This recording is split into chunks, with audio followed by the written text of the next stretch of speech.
Shalom Aleichem and welcome everyone as we are preparing for Shabbat, Parshat Beshalach, Shabbat Shirah. We're coming to a very, very important parsha. Every parsha is important, but this parsha is Hashem really takes the Jewish people out of Mitzrayim, separating us, nation from nation, and creating the Jewish people. And as we are leaving, and the Egyptians, the Mitzrayim, are chasing after us, and we are scared. The Jewish people are scared. We don't know what to do. Which way to go? There's no real options. Go into the water, go into the desert. What to do? The Mitzrayim are coming. And Moshe Rabbeinu tells the people, Vayomer Moshe el ha'am al tira'u. Don't be scared. Hityatzevu ur'u et Yeshuat Hashem. Stand fast and see Hashem saving us. So you have 600,000 men, right, over the age of 20 that left Mitzrayim, are standing as the Egyptians are coming closer to them. And Moshe Rabbeinu tells them, don't do anything. Just stand still and Hashem will take care of it. Now, someone is coming towards you with a sword, a spear, a knife. What are you supposed to do? Defend yourself, right? And Moshe Rabbeinu tells them, don't do anything. The Ibn Ezra says, you know why? You know why Moshe Rabbeinu told him that? More so, Ibn Ezra says. He says that because they would have no way were able to fight their Mitzrayim. The Jews were slaves. Who were their masters? Who beat them up? Who told them what to do? The Egyptians, these same Egyptians that are coming to fight them now. They were mentally trained to be submissive and listen to these masters. There was no way they can pick up a sword and fight. That's why, in the end of the day, who came into Eretz Canaan to fight the Canaanim? The people who left Mitzrayim or their children? Their children. Not the people who left Mitzrayim. The people who left Mitzrayim, they were slaves. They had slave mentality. They couldn't pick up a sword and fight. They didn't know what it means. So that's why the Ibn Ezra says, way back in Parshat Shemot, the Ibn Ezra says that's the reason why Moshe Rabbeinu grew up where? In Paro's palace. Why? To give him the confidence, to give him the royal mentality that he can stand up, he can fight, he can speak. Because otherwise, he would have been a slave like everyone else. Well, not really a slave at Levi, but he may not have been able to stand up against Paro the way he did. That's why he was put in the royal house. This is a very big yesod if you think about it. They mean the training that people get, conditioning that people get, can stay with them forever. Rav Mordechai Haminer, he says this idea of Moshe Rabbeinu growing up in Paro's palace, this idea of the Jews not being able to fight the Mitzrayim, he said it applies in chinuch. It applies in educating our children. He says, imagine you tell a child, you're not smart. You ignore them. You tell them, all these words that you have in every language to put down people. How is he going to grow up? What's going to be his self-esteem? What's going to be his self-confidence? He's not going to have any. There was a great tzaddik, Har Yisrael Zev Gustman. He was a huge Talmud Chacham. He sat as a dayan in the Bet Din of Rav Chaim Ozer Grodensky. He was a huge tzaddik. And he went through World War II. And after the war, he survived and he came to Eretz Yisrael. And when he was in Eretz Yisrael, he met the Stipler Gaon. And the Stipler Gaon asked him, what's his name? He said, Rav Gustman. He said, Rav Gustman, are you related to the Rav Gustman who used to sit as a dayan in Rav Chaim Ozer Grodensky's Beis Din? He says, yeah, that's me. He says, it's you. We want to put you on the dayan now. Come, we'll make you a dayan. He says, no.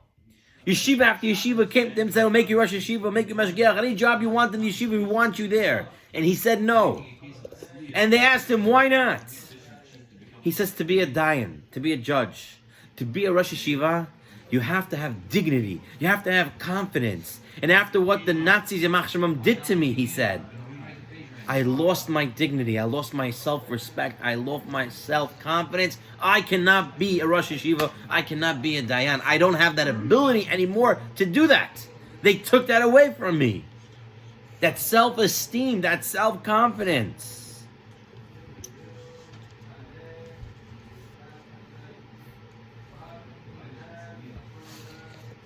Here in the Peninim al Torah, he shares a story from Reb Chaim Kanevsky. Reb Chaim Kanevsky remembers that the Chazon Ish spent a few weeks in Tzefat, and he was davening in his apartment where he was staying at. And one morning, he told everybody who came to daven with him that instead of davening in the apartment where it was spacious, they were going to daven on the balcony near outside the apartment. So people started to say, "Why?" So the Chazon Ish said, "There's a boy who fell asleep on the couch in his pajamas. If we daven here and he wakes up, how embarrassed he's going to be that he's sleeping in his pajamas and people are davening in the same room. I'd rather daven on the balcony where there's not enough space for everybody, but not embarrass someone. Not embarrass someone."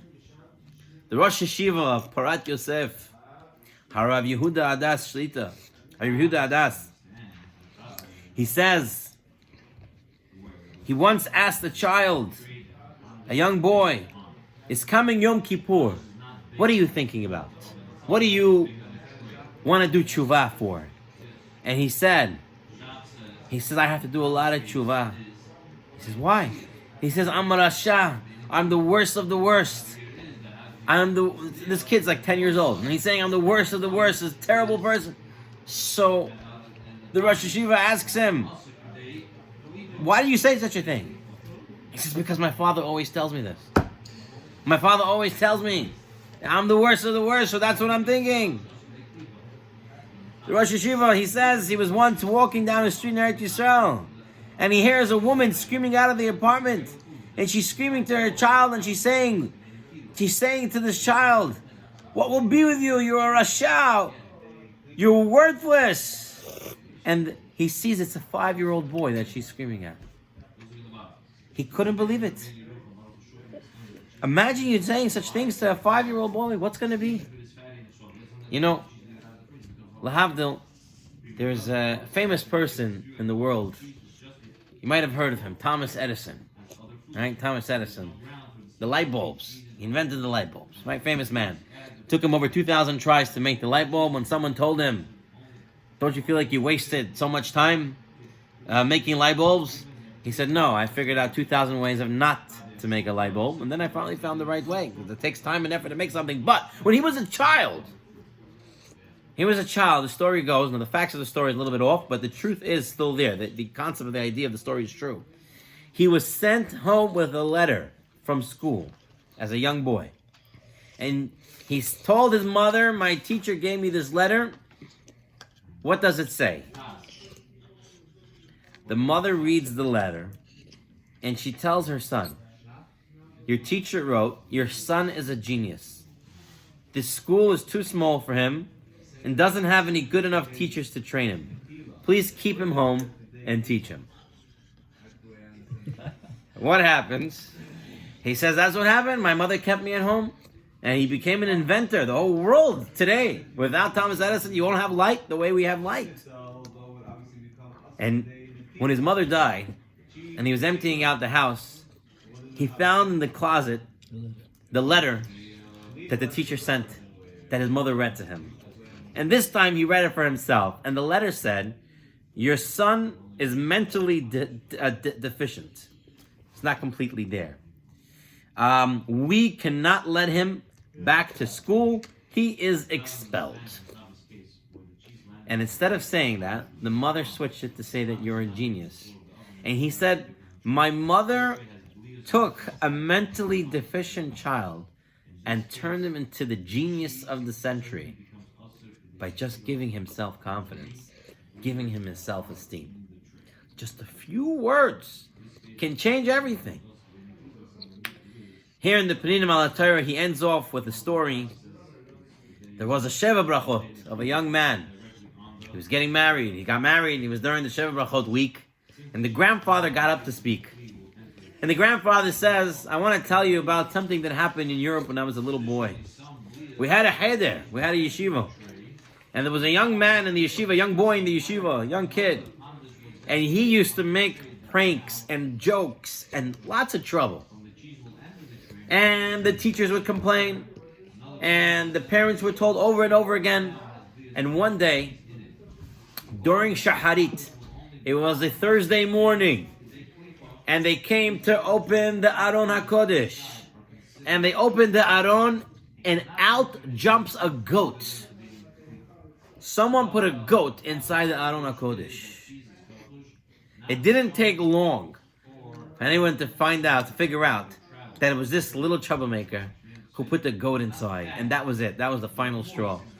They sent him home, and they told him that this kid is expelled from yeshiva. And the parents gave up hope we're going to fight. There's a goat in the Aron HaKodesh. There's nothing to even say. And this little boy said, I will not let this happen until you take me to Din Torah. I want to go to Bet Din. I want to take the principal to Bet Din. No one wants to kick me out. So he goes to Bet Din the next day. This little boy and the head of the yeshiva, the principal, the menahel. And the Dayan says to the little boy, what do you want to say? And the little boy says, just because I put a goat into the Aron HaKodesh, is that reason to kick me out of yeshiva? They say, why not? It's a terrible thing. He says, I'll tell you why not. Because if you kick me out of yeshiva, there's no other yeshiva in this city. There's only one cheder, one yeshiva. What's going to be with me? I'm not going to get a Jewish education. If I don't get a Jewish education, I'm not going to stay Jewish. If I'm not going to stay Jewish, then my children are not going to be Jewish, and my children's children, no one's going to be Jewish, because you're kicking me out of yeshiva because I put a goat in the Aron. And at that moment, the Manahal said, I agree to him. We're going to take him back. And we're going to keep him in yeshiva, but he's got to toe the line. He can't misbehave anymore. And he changed his life around. So there's a grandfather who is saying over the story, says at the end, he says, just to let you know, I was that little boy. And Baruch Hashem, I'm able to stay in yeshiva. And that's how you, my grandson, are able to get married to a fine Jewish girl and to raise a Jewish family. But the idea is here that you can't break a person's self-esteem. Each one of us, even if you're children, you have the ability to build each other up. Right? You have a brother, you have a sister. And sometimes we want to put them down. Sometimes we want to say things that are not so great. But we have the ability that, because if we don't, it's very dangerous. The Jews were standing there, unable to fight for their lives because they had slave mentality. Yes, you had a question? I had two stories. Two stories. Can we take the stories at the end? Yeah. Okay. You remember them. Remember the stories. Right. All right. Let's move on to our next lesson on this week's Parshat. Okay, Rabotai, we have this week's Parshat, Az Yasher. We have Paro walking into the Yam Suf. He's walking into the Nile. Now, what happens? Think about this. Paro sees 10 makot, one after the other. He sees the sea split. And he sees it split for the Jews. The Jews walk in, Nachshon ben Amidal goes in, the sea splits, everyone walks through, and Paro runs after. Paro, don't you know this is miracles? Don't you know Hashem is doing this for the Jews? Why are you running into the water? So the Ramban, in his Perush and Humash, says, you know why Paro went in? That night, Hashem made a very big wind the whole night. There was a huge wind coming. And Paro and all his advisors said, you know why the sea split? Because of the wind. And if it's because of the wind, then we also can go in. Really? Really?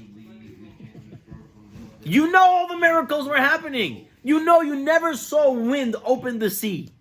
So you saw wind tonight, so you think? Why is that? Why did Paro think that? Doesn't he see the obvious? Doesn't he know that this is not nature, but is rather a miracle? We said this story over many times, but the story is a classic, and then from there we'll bring up the next piece. They used to tell a story of a man who was a drunkard, shikar, always getting drunk. He used to drink wine, just get drunk all the time. His family was so embarrassed about him. They were so embarrassed. They didn't know what to do with him. So they tell him, listen, we understand that you want to drink, but you're embarrassing us. At least don't drink by yourself. Drink with somebody else. This way, you guys can watch yourselves. And this way they were hoping he would drink less. So this man said, you know what? You have my word. I will never again drink by myself. I will always drink with somebody else. A few days passed. It was 1 o'clock in the morning. He wakes up and he wants to drink some wine. But what to do? There's nobody around. So he goes out to the street. He takes a little table with him, takes 2 cups, and he takes his bottle of wine. He's looking on the street, nobody's walking. And then he says to himself, why am I waiting like this? If the guy comes now, I'm going to have to pour the wine, set the table. You know what? Let me set everything.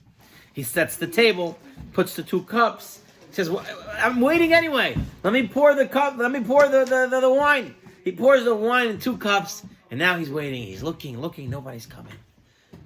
What to do? And all of a sudden, a fly starts to fly. And he sees the fly, lands right on the cup. He says, now I have somebody to drink with. L'chaim. He takes his cup and he drinks it. And then he looks down and he sees the fly didn't touch the wine. Nothing came. He says, you're not drinking that? It's okay. I'll take it too. And he drinks the second cup as well. Now, did he for a moment really think that fly counted as a person? Is that fly counted as company? No. But rather what? He wanted it. He really wanted to drink it. And so, he came up with an excuse too. Paro knows the miracles. Paro knows everything. But Paro wants to believe it's not a miracle so he can continue to go after. It's not just Paro. A lot of us are this way too.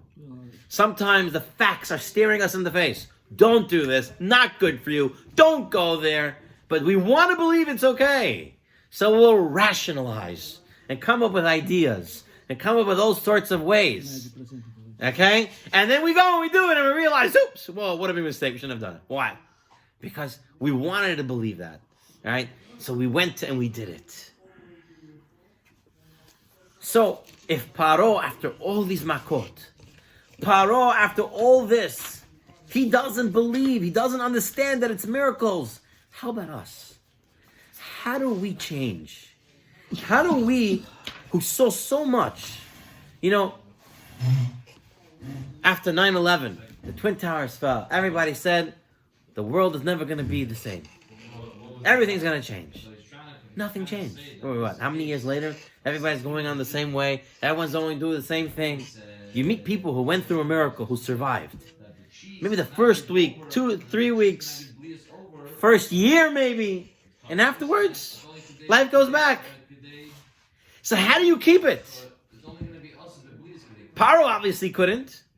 Many people can't.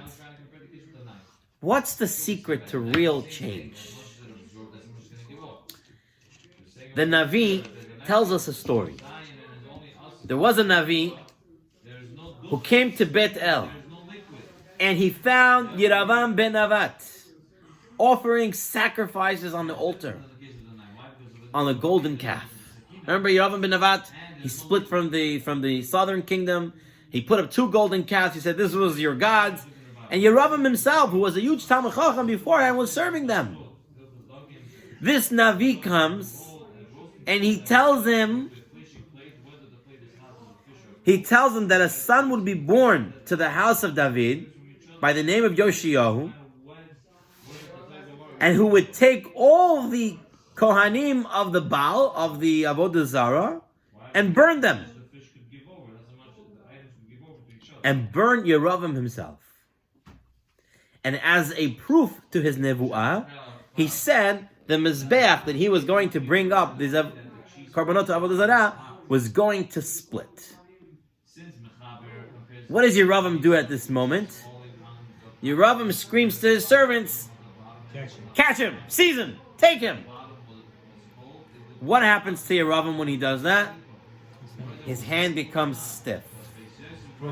Frozen. Can't move it. So what does Yeravim say to this Navi? He says, daven for me. He says, Chal na et penei Hashem Elokecha v'hitpalel ba'adi v'toshav yadi elai. And the Navi davens for him. And what does it say? V'tashav yad hamelech elav v'tehi kevarishona. And his hand became back as it was originally. And Rashi says, what does it mean, v'tehi kevarishona? That Yeravim went right back to serving Avodah Zarah. Yeah. He just saw miracle after miracle. The Mizbeach split. His hand got frozen. He sees the Navi telling him, you're doing something wrong. He says to the Navi, daven for me to fix my hand. He does. And he goes back to serving Avodah Zarah. Instantaneously. Not even a few minutes later. Right away. How? How does this happen? What was placed before? The Midrash tells us that Yoshio made a huge Baal Tshuva movement. And he sent Talmidei Chachamim from house to house to search for Avodah Zarah and destroy them. And yet people were able to keep Avodah Zarah inside their houses. How did it happen? What does the Midrash say? When they came in to search, they opened their doors to allow them to search. And they couldn't find any. And then when they left, they closed the doors. The Avodah Zarah was hidden on the door.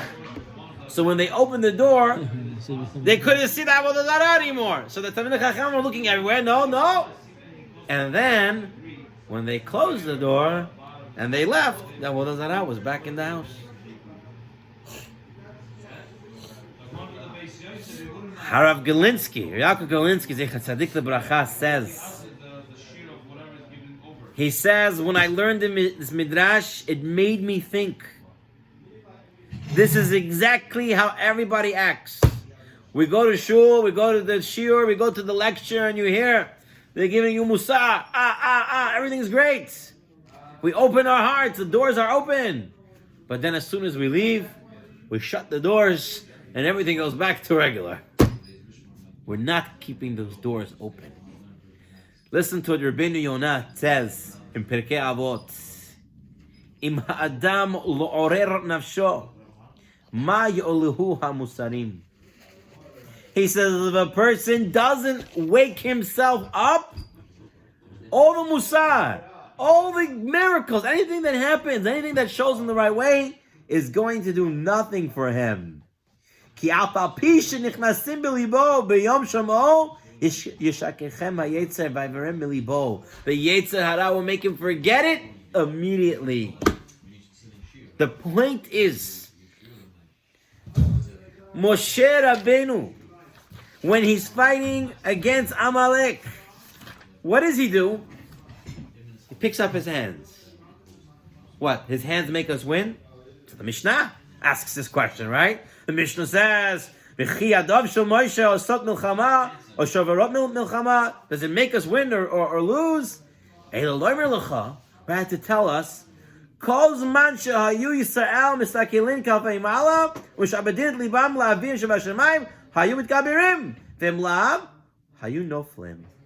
they saw Moshe's hands up into Shemaim, they were supposed to understand that Hashem is there. And when Hashem is there, they were winning. So 1 second. When Moshe Rabbeinu put his hands down for a second, they started losing. What happened? Because they already forgot about Hashem. That quick. That quick. If Moshe Rabbeinu's hands to show them that Hashem is there, they should remember that the whole time. Moshe Rabbeinu should pick his hands up for 5 minutes and that's it. But what happens? The minute Moshe Rabbeinu puts his hands down, they all forget about Hashem. Yaakov Galinsky says this is our job, is to keep the doors open, to keep our hands up, to keep remembering that there's a HaKadosh Baruch Hu. Keep remembering the miracles. Keep remembering everything that happened in life. And not to let it get stale. Not to let it, not just to open and then close the door. But rather keep those doors open. Keep the channels to HaKadosh Baruch Hu open. That's the idea. Like it says in the Parochet, Shiviti Hashem li'negdei tamid. Keep Hashem in front of you always. You have to know Him in all ways. Why? Because the minute you forget about Hashem, finish. You can fall right down. It's all over.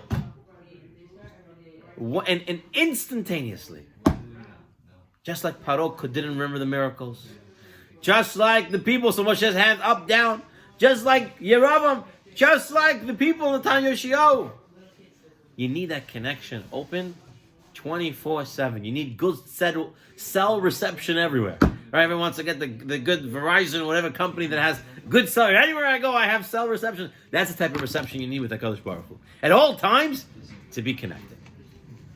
Let's move on to our final lesson from this week's Parshat. The Jews, Baruch Hashem, they come through the Yam Suf. They're all safe. The Mitzrayim are spit out and they're seen to be killed. They sing the song and they start to travel from the Yam Suf. And they go 3 days and they have no water. And then they come to Marah and they find bitter waters there. And they cry out to Hashem. And a whole miracle happens, and they sweeten the water. And then the next pasuk says, Vayavo Elima. They come to Elima. V'sham 12 enot mayim v'shiv'im temarim. V'yahanu sham al hamayim. And they come there, and there's so much to drink, and there's so much to eat. The Ibn Ezra says, how many days were they at Marah that they were complaining about the bitter waters? Ibn Ezra says they were there 1 day. And the next day, they already came to Elima. Says Rav Yitzchak Zilberstein Shlita. He says, what were they complaining about? Why were the Jews complaining? 1 more day, and everything they needed would be there. He says, Lamashal here, he says, people have limited vision. We don't see everything. He says, Lamashal, there's a man, comes home hungry, thirsty, tired, at the end of a hard day's work. He enters the house, he comes into the kitchen. The kitchen is spotless. There's no food on the stove. There's no smell of food, nothing. As if his wife didn't walk into the kitchen all day. And he comes and he starts screaming. He says to her, all day I'm at work, and you couldn't cook me anything. You couldn't do anything for me. What's this? Nothing done in the kitchen. Where's my food? He's upset.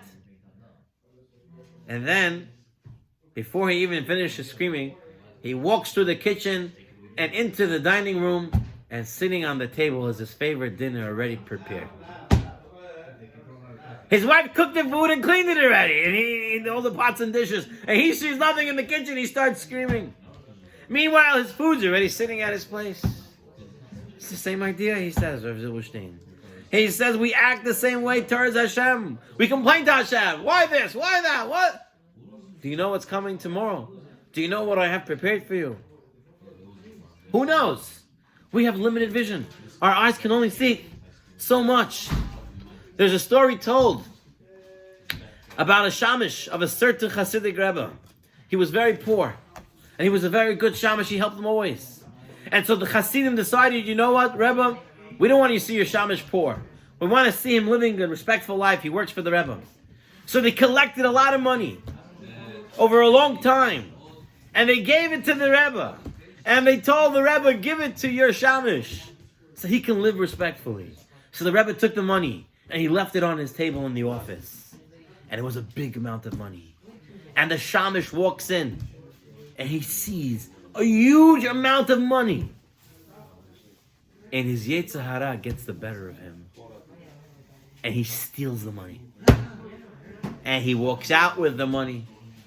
The Rebbe walks in, he sees the money gone, the only one person who came in. And he calls the Shamish, he says, what happened to this money? No, the Shamish admits it. He says, I stole it. The Rebbe says, the money is yours, but you're no longer working for me. I don't want you here. If he would have waited 5 minutes, what would have happened? The Rebbe would have given him the money. He would have got it b'kavod. He would have been still working for the Rebbe with all his kavod intact. But what happened? He wanted it early. He wanted it then. From this Marat to Elima, we learn that you just have to wait a little bit. Right? The Gemara Chulin tells us that Yalta, the wife of Nachman, said that anything that is prohibited, assured by the Torah, there is heter somewhere for it. You just have to find it and wait for when it becomes mutar. But people, what we do with our limited vision, we think that we have to run, jump, and take it. There's a story that's said over by the Baal Shem Tov. The Baal Shem Tov had a student. His name was Yosela. Yosela was a big Hasid, but he had a big Yetzer Hara to steal.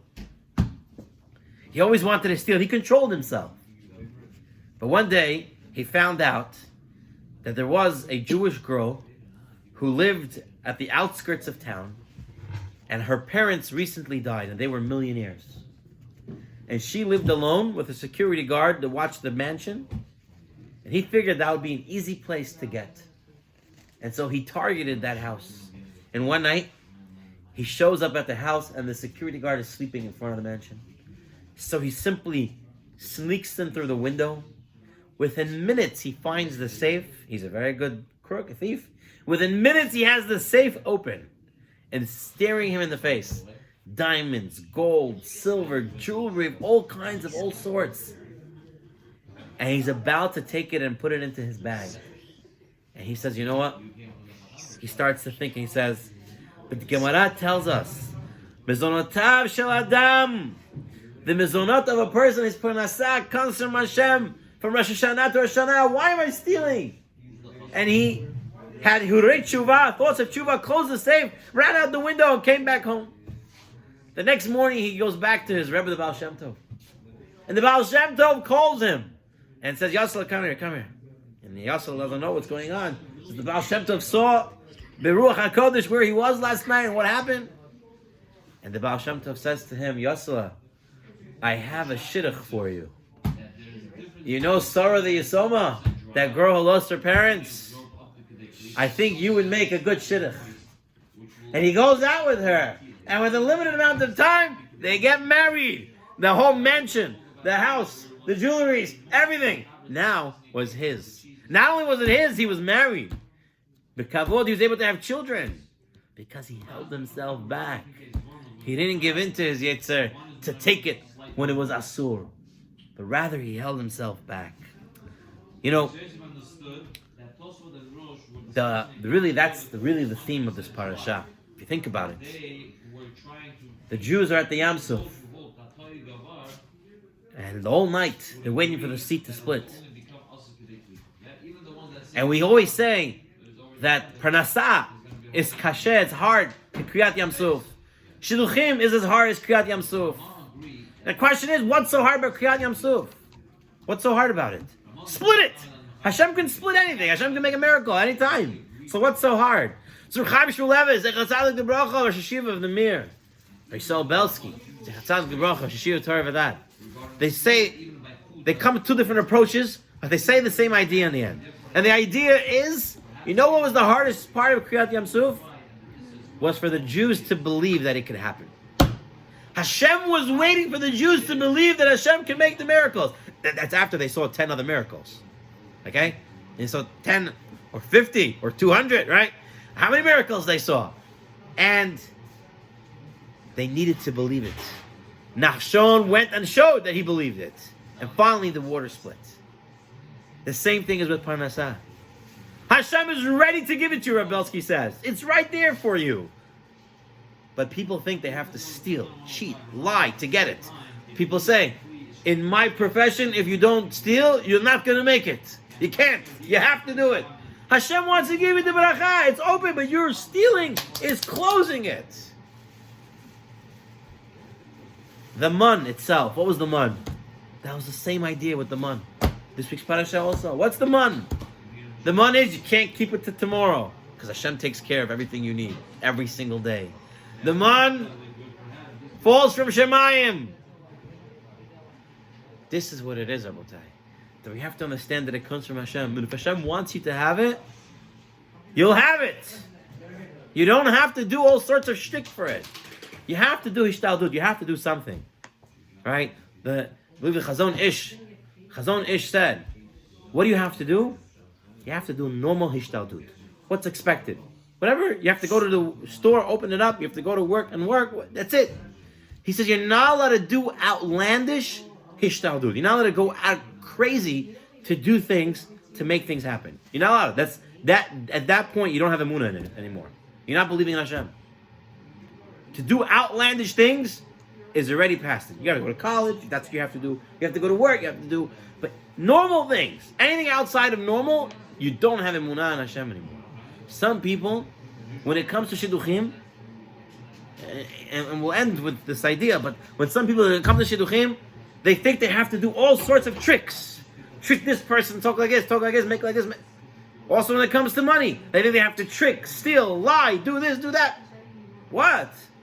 Gemara already told you. Hashem sets how much money you're going to make every Rosh Hashanah.